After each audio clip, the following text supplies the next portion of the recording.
of this lab was to essentially learn about PCR and what it is, and also to answer our research question that was, am I heterozygous, homozygous recessive, or homozygous dominant for the LU gene? PCR stands for polymerase chain reaction, and it basically just copies one part of DNA over and over and over billions of times so that you can analyze it and study it, whatever.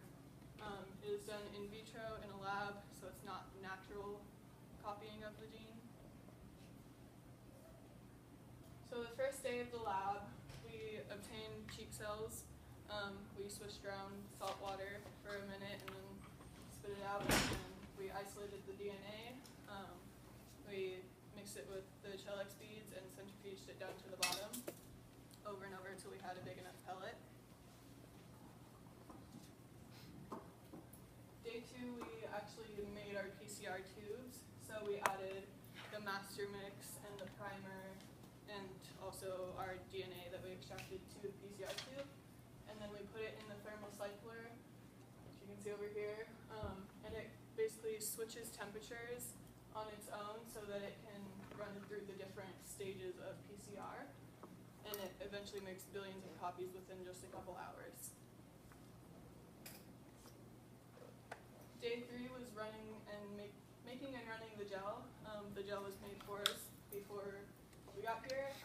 So we added the controls to the wells, the positive control, the ladder, so that we could make sure that it was working. And then also a negative control to see that there wasn't any other contamination.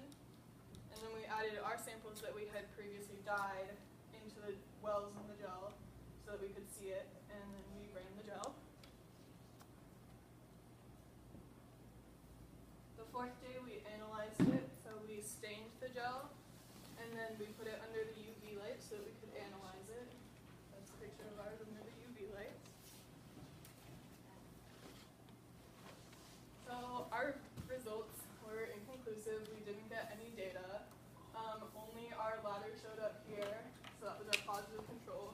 There was nothing at the negative control like there should have been. So that was good. The ladder was good. We did have one sample that we saw, but it stayed in the well, but the other ones are just kind of gone.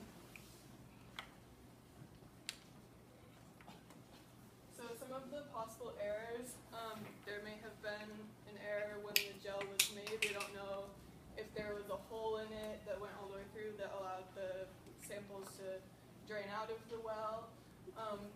There could also have been errors putting the samples in the wells that we saw.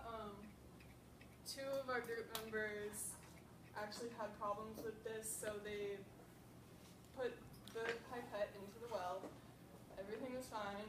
It went in, and then it just kind of like disappeared. We don't know where it went. We couldn't see any dye in the buffer or anywhere on the gel. So we kind of have no idea where that went, and that kind of clued us so maybe that there was a problem. And then one of the procedural errors that I noticed was that when we were running the gels, it said to run it for 30 to 45 minutes, so we did it for 45 minutes. But then we actually had to turn them back on to run for an extra 20 minutes because they weren't finished running all the way through. So conclusion, what am I for the LU gene? I have no clue. We didn't get any data for it. So in the future, I would do another test to see results and just be really, really careful about every single step that I do and make sure that it's done perfectly so that hopefully I could see some results.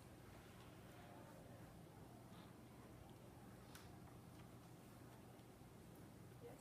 What was in your master mix? So in the master mix, we have the polymerase and also ligase. So they basically, it all works together in a way that splits the DNA and matches it up with other things to create copies of it. So it brings in new bases